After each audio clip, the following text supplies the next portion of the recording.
मोर नाम प्रिया अटे। बयस एबे 35 वर्ष, किंतु देखा जाए 25 वर्षर परी। से भी एमिति जे लोकमाने टाकी रहिथांती। मोर आखिगुड़िक बड़ बड़, ओठ टिकिए गुलाबी एवं भरपूर, कमर पतला, पछपट टिकिए चौड़ा एवं उपर भाग एमिति जे जेतेबेले मु साड़ी पिंधे लोकमाने कहंती वाह क्या बात है। पुओमाने तो मते पाइबा पाई जेकोनोसी सीमा पर्यंत जाई पारंती। मु गार किंतु सहररे पढ़ाशुणा करिछि एवं 10 वर्ष पूर्वे मोर विवाह होई जाइछि। मोर स्वामी राहुल सहररे चाकिरी करे। जणे भल मनीष, किंतु काम जोगु से अधिका समय बाहरे रहे। तार प्रेम मो भागरे कम ही आसीछि। केबे केबे भाबे जे मु केते एकाकी। काश मो स्वामी मते भल भाबरे समय देई पारिथान्ते। तथापि भाबे एक भल जीवन जीवा पई जणे रोजगार करुथिबा स्वामी मध्य दरकार, जिए कि मो पाखरे अछंती। मो घरे मो स्वामी एवं सुसुर बाबा अछंती। भगवान मते कोनसी संतान देई नाहंती। एथिरे भगवानंकर कोन दोष, जेतेबेले मो स्वामी ही मते समय दियंती नाही। छाड़ंतु, मो एतिकी परिवार मध्यरे खुशी अछि। मो सासू मो विवाह पूर्वरु ही मृत्युवरण करि सारिथिले एवं तांकर कोनसी भौणी किंबा भाई मध्य नथिले। आमर एकदम सान परिवार थिला। मो सुसुर बाबा हेउछंती घरर मालिक। बयस 70 पाखापाखी, किंतु एपरी सुस्थ जे युवक परी लागंती। लंबा चौड़ा दाढ़ी टिकिए धड़ा, किंतु आखिरे सेही चमक, जाहाकु छाड़ंतु।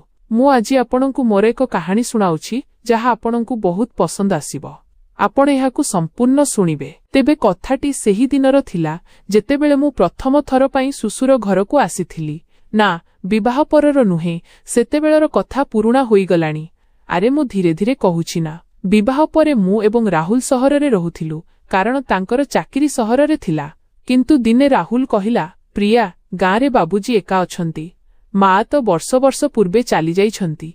तू किछि दिन तांको पाखकु चाली जाओ, कारण मते कामशिलारे विभाग तरफरु 30 दिन पई अन्य एक जिल्लाकु पठा जाइछि एवं मु आजी ही जाउछि। तापरे मु मध्य गांकु चाली आसीबी, कारण मु ड्यूटीरु थकी जाइथिबी एवं मु पूरा 1 मास पई ड्यूटीरु छुट्टी मध्य नै जिबी। तापरे आमे दुहे बापाजींको सहित पूरा 1 मास पई गाँरे रहिबा। मो पाखरे अन्य कोनोसी रास्ता मध्य नथिला। किछि घंटा पई तो मु एका रहि परिबी, किंतु 1 मास पई एहा कष्टकर मने हेउथिला। कारण किछि एपरि काम थाए जहा केवल पुरुष माने ही करि पारंती। जेपरि कि घरर काम, बजाररु कोनोसी जिनिस आनिबा, घरर सामग्री बैंककु जिबा इत्यादि, जहा अन्य काहाकु कुहा जाई परिबो नाही। मुह भरिली एवं अन्य कथाटी हेला मते गाँ मध्य बहुत पसंद थिला। सेही पवन, सेही खेत एवं घरर सेही पुरुणा कांथ गुड़िक। तापरे मु प्याकिंग करी ट्रेन जोगे गाँरे पहुंचिली। मो स्वामी सुसुर बाबांकु पूर्वरु ही जणाई देइथिले जे मु 1 मास पई गांकु आसुछि एवं मते स्टेशनरु आनी जिबे। एवं सुसुर बाबा मते आनिबा पई आसीथिले। से मते देखि हसिले एवं कहिले, बहु आसीगल, यात्रा ठीक थिला तो? तांकर स्वर गभीर थिला, एपरि जे सुनी टिके कंपन मध्य सृष्टि होई जाए, किंतु भल भाबरे।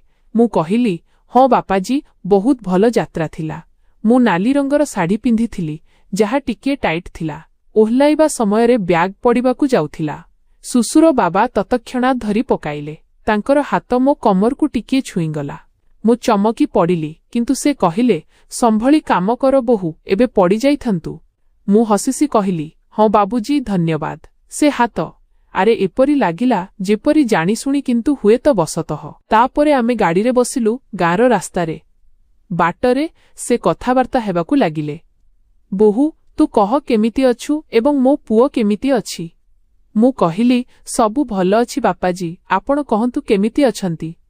से कहिले, झियो मु मध्य ठीक अछि, किंतु जदि आउ केही मध्य साथीरे थांता तेबे भल होई थांता, किंतु एबे तू आसी जाइछु, सबु ठीक होई जिवो। मु कहिली, हाँ मु सबु संभाली नेबी। से हसिले, हाँ तुम परी युवती बहु थिले घर आलोकित होई जाए। एहा हुए तो प्रशंसा थिला। घरे पहुंचिला बेलकु संध्या होई जाइथिला। घरटी पुरुणा थिला, बड़ अगणा। उपर कोठरी गुड़िक सुसुर बाबांको कोठरी, तळे मोर। उपरे मु सामग्री रखिली, गाधोई फ्रेश हेली, साड़ी बदलाई एक हालुका साड़ी पिंधिली, जहा टिकिए स्वच्छ थिला, किंतु गाँरे एथिरे कोण जाय आसे। तळकु आसिली तो सुसुर बाबा चा प्रस्तुत करुथिले। बहु चा पिय। मु बसीगली, से मो पाखरे चेयर टाणी बसिले। चा देबा समयरे तांको हाथ मो हाथ सहित बाजिगला, गरम चा परी गरम हाथ। मु कहिली, बाबूजी आपण काहींकी कष्ट करूछंती, मिउ बनाई देइथांती। से कहिले, ना बहुत थकिछु। ମୁଁ ସମ୍ଭାଳି ନେବି। ରାତିରେ କ'ଣ ରୋଷେଇ କରିବୁ? ରାତିରେ ମୁଁ ଭାବିଲି ଖାଦ୍ୟ କଥା କହୁଛନ୍ତି, ଯାହା ଆପଣ କହିବେ। ମୁଁ କହିଲି ଏବଂ ସେ ହସିଲେ। ବହୁତର ଇଚ୍ଛା, ମୁଁ ତ ଯାହାତୁ ବଢ଼ଢସୋଇ ବୋହୁ ଖାଇଦେବି। ମୁଁ ହସିଦେଲି। ତାପରେ ଆମେ କଥାବାର୍ତ୍ତା ହେଲୁ ଗାଁର, କ୍ଷେତର। ସେ କହିବାକୁ ଲାଗିଲେ, ବୋହୁ ଆମ କ୍ଷେତରେ ଏଥର ଫସଲ ଭଲ ଅଛି, କିନ୍ତୁ ଶ୍ରମିକ କମ୍ ଅଛନ୍ତି। ତୁ କେବେ ଆସିବ ଦେଖିବ? ମୁଁ କହିଲି ହଁ, କାହିଁକି ନାହିଁ। ରାତିର ଖାଦ୍ୟ ମୁଁ ବନାଇଲି, ରୁଟି, ପନିପରିବା, ଡାଲି। ଖାଇବା ସମୟରେ ସେ ମୋର ପ୍ରଶଂସା କରିବାକୁ ଲାଗିଲେ। ବହୁତ ହାତରେ ଯାଦୁ ଅଛି, ଏତେ ସ୍ୱାଦିଷ୍ଟ, ମୁଁ ତ ପ୍ରତିଦିନ ଖାଇବାକୁ ଚାହିଁବି। ଖାଇବା ପରେ ସେ କହିଲେ, ବୋହୁ ଥକିଛୁ, ଶୋଇପଡ଼। କିନ୍ତୁ ଯଦି ନିଦ ନ ଆସେ ତେବେ ତଳକୁ ଚାଲି ଆସିବୁ, ମୁଁ ଜାଗି ରହେ। ମୁଁ ଉପରକୁ ଚାଲିଗଲି। ରାତିସାରା ଭାବୁଥିଲି ଶ୍ୱଶୁର ବାବା ଏକା ଅଛନ୍ତି, ହୁଏତ ସାଙ୍ଗ ଚାହାନ୍ତି। ପରଦିନ ମୁଁ ସକାଳେ ଉଠିଲି ଏବଂ ଗାଧୋଇଲି। ତଳକୁ ଆସିଲି ତ ଶ୍ୱଶୁର ବାବା ଯୋଗ କରୁଥିଲେ, ସର୍ଟଲେସ୍, କେବଳ ଲୁଙ୍ଗିରେ। ତାଙ୍କର ଶରୀର ମଜଭୁତ, ପାଝର ଚମକୁଥିଲା। ମୁଁ ଅଟକିଗଲି। ସେ ବୁଲିପଡ଼ି କହିଲେ, ବୋହୁ ଆସ, ତୁ ମଧ୍ୟ କର, ଶରୀର ଫିଟ୍ ରହିବ। ମୁଁ କହିଲି, ହଁ, ମୁଁ ଚା ପ୍ରସ୍ତୁତ କରୁଛି। କିନ୍ତୁ ସେ କହିଲେ, ନା, ଆସ, ମୁଁ ଶିଖାଏ। ମୁଁ ପାଖକୁ ଗଲି। ସେ ମୋତେ ଆସନ ଶିଖାଇବାକୁ ଲାଗିଲେ। ଗୋଟିଏ ଆସନରେ ହାତ ଉପରକୁ କରିବାକୁ କହିଲେ। ସେ ଦେଖୁ ରହିଲେ। ତାପରେ କହିଲେ, ବୋହୁ, ତୋର ଫର୍ମ ପରଫେକ୍ଟ ଅଛି। ମୁଁ ପଲ୍ଲୀ ସମ୍ଭାଳିଲି, କିନ୍ତୁ ସେ ହସିଲେ। ଲଜ୍ଜା ହୁଅନା, ଘରେ ଅଛୁ। ଯୋଗ ପରେ ଆମେ ଜଳଖିଆ ଖାଇବାକୁ ବସିଲୁ। ସେ କହିଲେ, ବୋହୁ, ରାହୁଲ କେବେ ଆସିବ? ମୁଁ ତ ତୋ ସହିତ ହିଁ ଖୁସି ଅଛି। ମୁଁ କହିଲି, ଶୀଘ୍ର ଆସିବ। କିନ୍ତୁ ଭିତରୁ ଲାଗିଲା ଶ୍ୱଶୁର ବାବା କିଛି ଅଧିକା ହିଁ ପାଖକୁ ଆସୁଛନ୍ତି। ଦିନସାରା ଘରର କାମ, କିନ୍ତୁ ସେ ମୋ ଆଖପାଖରେ ରହନ୍ତି, କେବେ ପାଣି ଦିଅନ୍ତି, କେବେ ସାହାଯ୍ୟ କରନ୍ତି। ସନ୍ଧ୍ୟାରେ ସେ କହିଲେ, ବୋହୁ, ଚାଲ କ୍ଷେତ ବୁଲି ଆସିବା। ମୁଁ ପ୍ରସ୍ତୁତ ହେଲି। ଆମେ କ୍ଷେତ ଗଲୁ। ସେଠାରେ ପବନ ବହୁଥିଲା, ମୋ ଶାଢ଼ୀ ଉଡୁଥିଲା। ଶ୍ୱଶୁର ବାବା କହିଲେ, ବୋହୁ, ସମ୍ଭାଳି, କୁଆଡ଼େ ଉଡ଼ିଯିବନି। ମୁଁ ହସିଲି, କିନ୍ତୁ ସେ ପାଖକୁ ଆସିଲେ ଏବଂ କହିଲେ, ଦେଖନ୍ତୁ, ସେ ଗଛ ମୂଳରେ ବସିବା। ଆମେ ବସିଲୁ, କଥାବାର୍ତ୍ତା ହେଲୁ। ସେ ତାଙ୍କ ଯୌବନର କାହାଣୀ ଶୁଣାଇବାକୁ ଲାଗିଲେ। ବୋହୁ, ମୁଁ ଯେତେବେଳେ ଯୁବକ ଥିଲି ଝିଅମାନେ ମୋ ଆଖପାଖରେ ବୁଲୁଥିଲେ, କିନ୍ତୁ ଏବେ ଏକା ଅଛି। ମୁଁ କହିଲି, ବାବୁଜୀ, ଏବେ ମୁଁ ଅଛି ନା? ସେ ହସିଲେ, ହଁ, ତୁ ଅଛୁ, ମୋର ଝିଅ। ଝିଅ, ତୁମେ ଦୁହେଁ ସହରରେ ରହୁଛ, ତେବେ ମୋତେ ବହୁତ ଏକାକୀ ଅନୁଭବ ହୁଏ। କ'ଣ ତୁମେ ଦୁହେଁ ମୋ ପାଖକୁ ଆସିପାରିବ ନାହିଁ ସବୁଦିନ ପାଇଁ? ଏହି ବୟସରେ ମୋତେ, ମୋ ପୁଅ ଏବଂ ବୋହୂଙ୍କ ପାଖରେ ରହିବା କଥା, କିନ୍ତୁ ମୁଁ ଏକା ରହୁଛି। ମୁଁ କହିଲି, ବାପାଜୀ, ଆପଣ ଚିନ୍ତା କରନ୍ତୁ ନାହିଁ। ଆପଣଙ୍କ ପୁଅ ଏବଂ ମୁଁ ବାସ୍ କିଛି ଦିନରେ ସବୁଦିନ ପାଇଁ ଆପଣଙ୍କ ପାଖରେ ରହିବୁ। ସେ ଖୁସି ହେଲେ। ଧୀରେ ଧୀରେ ଦିନଗୁଡ଼ିକ ବିତିବାକୁ ଲାଗିଲା। ପ୍ରତିଦିନ ଶ୍ୱଶୁର ବାବା କିଛି ନା କିଛି ଏପରି କହନ୍ତି କିମ୍ବା କରନ୍ତି ଯାହା ମୋତେ ଚିନ୍ତା କରିବାକୁ ବାଧ୍ୟ କରୁଥିଲା ଯେ ଏହା କ'ଣ ହେଉଛି। ଯେପରିକି ଏକ ସନ୍ଧ୍ୟାରେ ମୁଁ ଲୁଧୋଉଥିଲି, କେଶ ଓଦା ଥିଲା। ସେ ଆସିଲେ, ବୋହୁ, କେଶ ଶୁଖାଇଦେବି? ମୁଁ ପଙ୍ଖା ଚାଲୁ କରିଦିଏ କି? ମୁଁ କହିଲି, ନା, ଠିକ୍ ଅଛି। କିନ୍ତୁ ସେ ପାଖକୁ ଆସିଲେ, ମୋ କେଶକୁ ଛୁଇଁ କହିଲେ, କେତେ ମସୃଣ, ଯେପରି ପାଟ। ମୁଁ ଚମକି ପଡ଼ିଲି, କିନ୍ତୁ ସେ କହିଲେ, ତ ମା ପରି, ମା ପରି। ହଁ ଝିଅ, ତୋର ମା ଅର୍ଥାତ୍ ମୋର ପତ୍ନୀ। ତାଙ୍କ କେଶ ମଧ୍ୟ ଠିକ୍ ତ କେଶ ପରିଥିଲା। ଯେତେବେଳେ ମୁଁ ତ କେଶ ଦେଖେ, ତତେ ମାଙ୍କ କଥା ମନେ ପଡ଼ିଯାଏ। ସେ ଟିକିଏ ଦୁଃଖୀ ହୋଇଗଲେ। ମୁଁ ଭାବିଲି, ଏହି ବୟସରେ ଏକା ରହିବା କେତେ କଷ୍ଟକର ହୋଇଥାଏ। ତାପରେ ମୁଁ କହିଲି, ବାପାଜୀ, ଆପଣ ଚିନ୍ତା କରନ୍ତୁ ନାହିଁ। ଆମେ ଦୁହେଁ ଆପଣଙ୍କ ସହିତ ସବୁଦିନ ପାଇଁ ରହିବୁ ଏବଂ ଆପଣଙ୍କୁ କେବେ ଏକା ଛାଡ଼ିବୁ ନାହିଁ। ଏବଂ ତାପରେ ରାତିର ଖାଦ୍ୟରେ ସେ କହିଲେ, ବୋହୁ, ଆଜି କ୍ଷୀର ଗରମ କରିନିଅ, ଏକାଠି ପିଇବା। ମୁଁ ବନାଇଲି। ଆମେ ବସିଲୁ। ସେ ପିଇ ପିଇ କହିଲେ, ବୋହୁ, କ୍ଷୀର କେତେ ଗରମ ଅଛି, କିନ୍ତୁ ତ ହାତରୁ ମଧୁର ଲାଗୁଛି। ମୁଁ ହସି କହିଲି, ବାବୁଜୀ, ଆପଣ ବି ନା? ତ ମା ମଧ୍ୟ ଏହିପରି ମୋତେ କ୍ଷୀର ବନାଇ ଦେଉଥିଲା ଏବଂ ଆମେ ଦୁହେଁ ଏକାଠି ବସି ପିଉଥିଲୁ। ତାପରେ ମୁଁ ରାହୁଲକୁ ଫୋନ୍ କଲି। ମୁଁ ଭାବିଲି ହୁଏତ ରାହୁଲ ସହିତ କଥା ହେଲେ ଭଲ ଅନୁଭବ ହେବ, କିନ୍ତୁ ସେ ବ୍ୟସ୍ତ ଥିଲେ। ଶ୍ୱଶୁର ବାବା ପ୍ରତି ରାତିରେ କହନ୍ତି, ବୋହୁ, ଯଦି ଭୟ ଲାଗେ ତେବେ ତଳକୁ ଚାଲି ଆସିବୁ, କାରଣ ଗାଁରେ ଭୂତପ୍ରେତ ଇତ୍ୟାଦି ଥାନ୍ତି। ଗାଁରେ ଭୂତପ୍ରେତର କାହାଣୀ ଶୁଣିଛୁ ନା ତୁ? ତାପରେ ସେ ହସିଲେ, ଆରେ ଝିଅ, ମୁଁ ମଜା କରୁଥିଲି। ତୁ ଏକଦମ ଭୟ ନ କରି ଶୋଇଯା। ମୁଁ ଉପରେ ଶୋଉଥିଲି, କିନ୍ତୁ ନିଦ କମ୍ ଆସୁଥିଲା। ତାପରେ ଦିନେ ସେ କହିଲେ, ବୋହୁ, ଆଜି ମୁଁ ତତେ କିଛି ଦେଖାଏ। ମୁଁ ପଚାରିଲି, କ'ଣ? ସେ କହିଲେ, ଘରର ପୁରୁଣା ରହସ୍ୟ। ରହସ୍ୟ? ଆମେ ଘରର ପଛପଟ କୋଠରୀକୁ ଗଲୁ, ଯେଉଁଠାରେ ପୁରୁଣା ଜିନିଷଗୁଡ଼ିକ ରଖାଯାଇଥିଲା। ସେ ଗୋଟିଏ ବକ୍ସ ଖୋଲିଲେ। ପୁରୁଣା ବହି। ଏହା ମୋର ଡାଏରୀ, ଯୌବନର ପଢ଼ିବୁ। ମୁଁ କହିଲି, ହଁ। ସେ ପଢ଼ାଇବାକୁ ଲାଗିଲେ। ପ୍ରେମର କାହାଣୀ। ଗୋଟିଏରେ ଲେଖାଥିଲା, ତାଙ୍କ ଆଖିରେ ସେହି ନିଆଁ ଥିଲା ଯେ ମୁଁ ଲଜ୍ଜିତ ହୋଇଗଲି। ସେ କହିଲେ, ବୋହୂ ଜୀବନରେ ସବୁକିଛି ଅଛି, ତୁ ବୁଝ।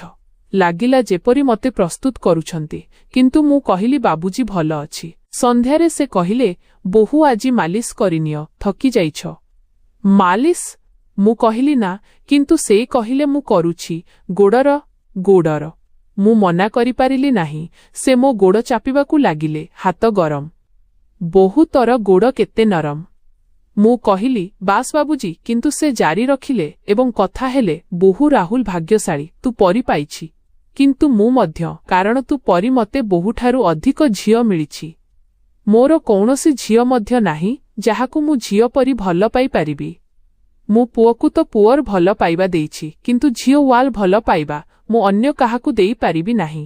ସେଥିପାଇଁ ମୁଁ ତତେ ଝିଅ ୱାଲ ଭଲ ପାଇବା ଦେବାକୁ ଚାହେଁ। ତାପରେ ସେ କହିଲେ, ଝିଅ ଯଦି ତତେ କୌଣସି ଜିନିଷର ଆବଶ୍ୟକତା ଥାଏ ତେବେ ମତେ ଜଣାଇବୁ। ମୁଁ କହିଲି, ଠିକ୍ ଅଛି ମୋର ପ୍ରକୃତ ବାପାଜୀ। ତାପରେ ସେ କହିଲେ, ଯେତେବେଳେ ଝିଅ ତୁ ମତେ ବାପା କହୁ, ମନ ଖୁସି ହୋଇଯାଏ। ହଁ, ଏପରି ଲାଗେ ଯେପରି ମୋର ଝିଅ ମତେ ଡାକ। ତାପରେ ଦିନଗୁଡ଼ିକ ଏହିପରି ବିତିବାକୁ ଲାଗିଲା। ସେ ମତେ ଉପହାର ଦିଅନ୍ତି, ଦିନେ ଗୋଟିଏ ଚୁଡ଼ି, ଝିଅ ପିନ୍ଧିବୁ ହାତ ସୁନ୍ଦର ଦେଖାଯିବ। ପିନ୍ଧାଇବା ସମୟରେ ହାତ ଧରିଲେ ମତେ ଭଲ ଲାଗିଲା। ଏକ ରାତିରେ ବର୍ଷା ହୋଇନଥିଲା କିନ୍ତୁ ପବନ ଜୋର ଥିଲା। ସେ କହିଲେ, ବୋହୂ ଝରକା ବନ୍ଦ କରିଦିଅ, ପବନରେ କିଛି ଅଛି। ମୁଁ ବନ୍ଦ କରିବାକୁ ଗଲି, ସେ ପଛରେ ଆସିଲେ, ମୁଁ ସାହାଯ୍ୟ କରୁ କି? ମୁଁ କହିଲି, ନା ବାପାଜୀ, ମୁଁ ନିଜେ କରିନେବି। ତାପରେ ଆଉ ଏକ ସପ୍ତାହ ବିତିଲା। ଶ୍ୱଶୁର ବାବା କହିଲେ, ବୋହୂ ଆଜି ଗୋଟିଏ ସରପ୍ରାଇଜ ଅଛି। ମୁଁ ଉତ୍ସୁକ ଥିଲି କାରଣ ମତେ ସରପ୍ରାଇଜ ବହୁତ ପସନ୍ଦ ଥିଲା। ସେ ମତେ ଘରର ବଗିଚାକୁ ନେଇଗଲେ, ଯେଉଁଠାରେ ଏକ ଛୋଟ ପୋଖରୀ ଥିଲା। ଦେଖ, ମୁଁ ଫୁଲ ଲଗାଇଛି ତ ପାଇଁ। ମୁଁ ଖୁସି ହେଲି, କିନ୍ତୁ ସେ କହିଲେ, ବୋହୂ ଏହି ଫୁଲଗୁଡ଼ିକ ତ ପରି କମଳ, ଛୁଇଁବାରୁ ଫୁଟି ଉଠନ୍ତି। ମୁଁ କହିଲି, ବହୁତ ସୁନ୍ଦର ଅଛି ବାପାଜୀ, ଆପଣ କିପରି ଜାଣିଲେ ମତେ ଫୁଲ ପସନ୍ଦ? ମତେ ଫୁଲ ବହୁତ ଅଧିକ ପସନ୍ଦ ଥିଲା। ବାପାଜୀ କହିଲେ, ଝିଅ ଏତେ ବୟସ ହୋଇଗଲାଣି, ଏବେ ବି ଝିଅର ପସନ୍ଦ ଏବଂ ଅପସନ୍ଦ ଜଣା ନାହିଁ, ତେବେ ମୁଁ କେମିତି ବାପା? ତାପରେ ଆମେ ସେଠାରେ ବସି କଥାବାର୍ତ୍ତା ହେଲୁ। ସେ ତାଙ୍କ ଜୀବନ କହିବାକୁ ଲାଗିଲେ। ମାଆଙ୍କୁ ହରାଇବା ପରେ ଯନ୍ତ୍ରଣା। ବୋହୂ ତୁ ଆସିଲୁ, ଘରେ ଆଲୋକ ଆସିଲା। ମୁଁ କହିଲି, ବାପାଜୀ ମୁଁ ସବୁଦିନ ରହିବି। ସେ କହିଲେ, ହଁ ଝିଅ, ଏହି ସୌଭାଗ୍ୟ ଜାଣିନି କେବେ ମିଳିବ। ତାପରେ ଦିନେ ମୁଁ ରୋଷେଇ ଘରେ ଥିଲି, କ୍ଷୀର ଉଛୁଳୁଥିଲା। ସେ ଆସିଲେ, ବୋହୂ ଉଛୁଳୁଛି, ସମ୍ଭାଳ। ମୁଁ ସମ୍ଭାଳିଲି, କିନ୍ତୁ ସେ ପାଖରେ ଠିଆ ହେଲେ, ଗରମ ଜିନିଷ ସମ୍ଭାଳିବାକୁ ପଡ଼େ। ମୁଁ ହସିଲି। ସନ୍ଧ୍ୟାରେ ସେ କହିଲେ, ବୋହୂ ଆଜି ଗୋଟିଏ କାହାଣୀ ଶୁଣା, କୌଣସି ନିଜର। ମୁଁ ମୋ କଲେଜର କହିଲି, କିନ୍ତୁ ଟିକିଏ ସ୍ପାଇସି ବାଲା, ସାଙ୍ଗମାନଙ୍କର। ସେ ଶୁଣୁଥାନ୍ତି, ଆଖି ଚମକୁଥାଏ। ବୋହୂ ତୋର ଜୀବନ ମଜାଦାର ଅଛି, ତତେ ଜଣାଅଛି। ଯେତେବେଳେ ମୁଁ ମଧ୍ୟ ଯୌବନରେ ଥିଲି, ମୋର ମଧ୍ୟ ତପରି ବହୁତ ସାଙ୍ଗ ଥିଲେ, ଝିଅ ପୁଅ ସମସ୍ତେ। ସେ ଦୁଃଖୀ ହୋଇଗଲେ। ତାପରେ ଏକ ରାତି, ସେହି ରାତି ଯାହା ମୋ ଜୀବନର ସବୁଠାରୁ ଭୟଙ୍କର ରାତି ଥିଲା, ସବୁକିଛି ବଦଳିଗଲା। ମୁଁ ଉପର କୋଠରୀରେ ଶୋଇଥିଲି, କିନ୍ତୁ ନିଦ ଆସୁନଥିଲା। ବାହାରେ ଜୋର ପବନ ବହୁଥିଲା ଏବଂ ଘରର ପୁରୁଣା କାନ୍ଥଗୁଡ଼ିକ ଚରଚର ହେଉଥିବା ଶବ୍ଦ କରୁଥିଲା। ଶ୍ୱଶୁର ବାବାଙ୍କ ସେହି କଥା ମନେ ପଡ଼ୁଥିଲା, ଗାଁରେ ଭୂତ ପ୍ରେତର କାହାଣୀ। ମୁଁ ଭାବିଲି ମଜା କରୁଛନ୍ତି, କିନ୍ତୁ ହଠାତ୍ ମତେ ଲାଗିଲା କେହି ମୋ କୋଠରୀରେ ଅଛି। ମୁଁ ଆଖି ଖୋଲିଲି ତ ଦେଖିଲି ଶ୍ୱଶୁର ବାବା ମୋ ବିଛଣା ପାଖରେ ଠିଆ ହୋଇଛନ୍ତି, ଚୁପଚାପ ମତେ ଡାକି ରହିଛନ୍ତି। ତାଙ୍କ ଆଖି ଚମକୁଥିଲା, କିନ୍ତୁ ସେହି ଚମକ ଏବେ ଭୟଙ୍କର ଲାଗୁଥିଲା, ଯେପରି କୌଣସି ଜଙ୍ଗଲୀ ଜୀବର। ମୁଁ ଡରିଗଲି, କିନ୍ତୁ ହସି କହିଲି, ବାପାଜୀ ଆପଣଙ୍କୁ ନିଦ ଆସୁନି କି? ସେ ହସିଲେ, କିନ୍ତୁ ସେହି ହସ ଥଣ୍ଡା ଥିଲା। ଝିଅ ଆଜି ସେହି ରହସ୍ୟ କହୁଛି ଯାହା ମୁଁ ଲୁଚାଇଥିଲି। ସେ ପାଖକୁ ଆସିଲେ ଏବଂ ମୋ ପାଖରେ ବସିଗଲେ। ତାଙ୍କ ହାତ ମୋ କାନ୍ଧ ଉପରେ ରଖିଲେ, କିନ୍ତୁ ଏଥର ସେ ଗରମ ନୁହେଁ, ବରଫ ପରି ଥଣ୍ଡା ଥିଲା। ମୁଁ କମ୍ପିଗଲି। ତାପରେ ସେ କହିବାକୁ ଲାଗିଲେ, ତତେ ମନେ ଅଛି ମୁଁ ଡାଏରୀ ଦେଖାଇଥିଲି? ସେ ପ୍ରେମର କାହାଣୀ। ସେ ସବୁ ମୋ ପତ୍ନୀଙ୍କର ଥିଲା, ତ ଶାଶୁଙ୍କର। କିନ୍ତୁ ସତ୍ୟ ଏହା ଯେ ସେ କାହାଣୀଗୁଡ଼ିକ ମୋର ନୁହେଁ, ତାଙ୍କର ଥିଲା। ସେ ଅନ୍ୟ କାହାକୁ ଭଲ ପାଉଥିଲେ ଏବଂ ମୁଁ ତାଙ୍କୁ ମାରିଦେଲି। ହଁ ଝିଅ, ବର୍ଷ ବର୍ଷ ପୂର୍ବେ ଏହି ଘରେ, ଏହି କୋଠରୀରେ ସେ ଚିତ୍କାର କରିଥିଲେ, କିନ୍ତୁ ମୁଁ ଦବାଇ ଦେଲି ଏବଂ ଏବେ ସେ ଭୂତ ହୋଇ ବୁଲୁଛନ୍ତି ଏଠାରେ, କିନ୍ତୁ ମୁଁ ତାଙ୍କୁ କାବୁ କରିନେଇଛି। ମୋ ହୃଦୟର ସ୍ପନ୍ଦନ ଅଟକିଗଲା। ମୁଁ ଭାବିଲି ଏହା ମଜା, କିନ୍ତୁ ତାଙ୍କ ଆଖିରେ ସେହି ପାଗଳାମୀ। ତାପରେ ସେ କହିଲେ, ତ ପରି ସେ ମଧ୍ୟ ସୁନ୍ଦର ଥିଲେ, କେଶ ମସୃଣ, ଗୋଡ଼ ନରମ। ମୁଁ ତାଙ୍କୁ ପ୍ରତିଦିନ ଛୁଏଁ, ମାଲିସ କରୁଥିଲି, କିନ୍ତୁ ସେ ପଳାଇବାକୁ ଚାହୁଁଥିଲେ, ତେଣୁ ମୁଁ ତାଙ୍କୁ ସବୁଦିନ ପାଇଁ ଅଟକାଇ ଦେଲି ଏବଂ ଏବେ ତୁ ତାଙ୍କ ସ୍ଥାନ ନେବୁ, ମୁଁ ଏକା ରହିପାରିବି ନାହିଁ। ମୁଁ ଚିତ୍କାର କରିବାକୁ ଚାହିଁଲି, କିନ୍ତୁ ସ୍ୱର ବାହାରିଲା ନାହିଁ। ହଠାତ୍ କୋଠରୀରେ ଥଣ୍ଡା ପବନ ବହିଲା ଏବଂ ମତେ ଲାଗିଲା ଅନ୍ୟ କେହି ଅଛି। ମୁଁ ଦେଖିଲି କଣରେ ଜଣେ ମହିଳାଙ୍କ ଛାୟା, ଧଳା ଶାଢ଼ୀରେ, ଚେହେରା ପଚିଯାଇଥିଲା, ଆଖି ଖାଲି ଥିଲା। ସେ ମୋ ଶାଶୁ ଥିଲେ। ସେ ଧୀରେ ଧୀରେ ପାଖକୁ ଆସିଲେ ଏବଂ ଫୁସ୍ଫୁସ୍ କରି କହିଲେ, ସେ ମୋତେ ମାରି ଏବେ ମୋତେ ବ୍ୟବହାର କରନ୍ତି ଏବଂ ତୁ ପରବର୍ତ୍ତୀ ଅଛୁ। ଶ୍ୱଶୁର ବାବା ହସିଲେ, ଦେଖ ସେ ଆସିଛନ୍ତି, ଏବେ ଆମେ 3 ଜଣ ଏକାଠି ରହିବା। ମୁଁ କୌଣସି ପ୍ରକାରେ ଉଠିଲି, ପଳାଇଲି ତଳକୁ, କିନ୍ତୁ ଦରଜା ବନ୍ଦ। ବାହାରେ ବର୍ଷା ଆରମ୍ଭ ହୋଇଗଲା, ବିଜୁଳି ଚମକିଲା ଏବଂ ମୁଁ ଦେଖିଲି ଶ୍ୱଶୁର ବାବାଙ୍କ ଛାୟା ଲମ୍ବା ହେଉଛି ଯେପରି କୌଣସି ରାକ୍ଷସ। ସେ କହିଲେ, ଝିଅ, ମୁଁ ମରିସାରିଛି ବର୍ଷ ବର୍ଷ ପୂର୍ବେ, କିନ୍ତୁ ଆତ୍ମା ଏଠାରେ ଅଟକିଛି। ରାହୁଲକୁ ମୁଁ ହିଁ ପଠାଇଛି ଦୂରକୁ। ତୁ ଏକା ଆସି, ଏବେ ତୁ ମୋର। ମୁଁ ଚିତ୍କାର କଲି ଏବଂ ସବୁକିଛି ଅନ୍ଧାର ହୋଇଗଲା। ପରଦିନ ସକାଳେ ମୁଁ ଜାଗିଲି ତ ସବୁ ସାମାନ୍ୟ ଲାଗୁଥିଲା, କିନ୍ତୁ ମୋ ଗଳାରେ ଚିହ୍ନ ଥିଲା ଯେପରି କେହି ଟିପି ଧରିଥିଲା। ରାହୁଲ ଆସିଲା, କିନ୍ତୁ ଶ୍ୱଶୁର ବାବା ଗାୟବ ଥିଲେ। ଘରେ କେବଳ ତାଙ୍କର ଡାଏରୀ ବଞ୍ଚିଥିଲା ଏବଂ ଶେଷ ପୃଷ୍ଠାରେ ଲେଖାଥିଲା, ପରବର୍ତ୍ତୀ ବୋହୂ ଆସିବ। ତେବେ ଦୋସ୍ତ, ଯଦି ଏହି କାହାଣୀ ଆପଣଙ୍କୁ ପସନ୍ଦ ଆସିଲା ତେବେ ଭିଡିଓକୁ ଲାଇକ୍ କରନ୍ତୁ, ସେୟାର କରନ୍ତୁ, କମେଣ୍ଟରେ ଜଣାନ୍ତୁ କଣ ଲାଗିଲା ଟ୍ୱିଷ୍ଟ ଏବଂ ଚ୍ୟାନେଲକୁ ସବସ୍କ୍ରାଇବ୍ କରିବା ଭୁଲନ୍ତୁ ନାହିଁ।